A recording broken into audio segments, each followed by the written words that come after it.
mala yan wi kadal chila ta da lonka ta dun kel kane alarango na bine larientama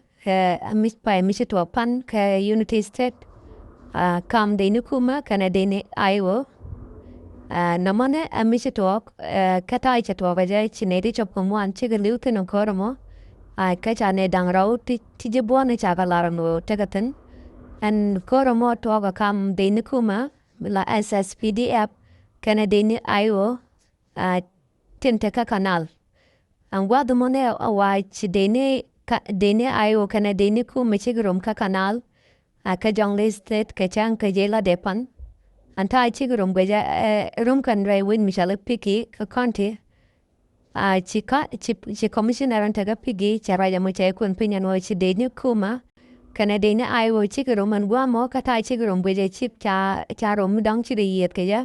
chika de mai ni chikan ka wait ka rai ko romana cha jo ja no chi ne ti chop mo an chi gluten an ta la ro da ge kan de ni Io kana la ga ma ba ne ga ke me kana na le la wat rum kanten dong da ra rai do ke gwajal kanten chi ga churum ke de ni kuma tin la Sspdf an gwa me chi ro mo chi ro chu dwain mai me chi ro dwain mai ya ne cha jo ja no chi ne ti chop ko mo an chi ye ken chi ga badan gwa mo namo ajana to ka jan go ne de ne larieno namo michiro la pan bona ka jan unity state nei kona pan ka jela te go te wan long ti je to ai we ka unity state ang du no ku la la with gol ka correct gol ti chat a cerca man ci kontan ke lengo no te ka dur ti chinyen ke tu de le ti chinyen krodian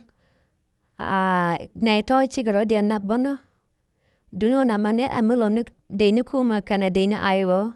akane de chiron bona ka jendela depan wejen ke kanterum gatan figi jara yamo kun pinya commissioner taga figi no na momi chero larpan kam de kuma kana de na Io ano chikor mi kana mo cherum tan chela te dalon kata dun kel kane kanalian dun kalar din kam ne ke na majala rago ne de ne cambia ano chimisha kana mo chatopan gata mara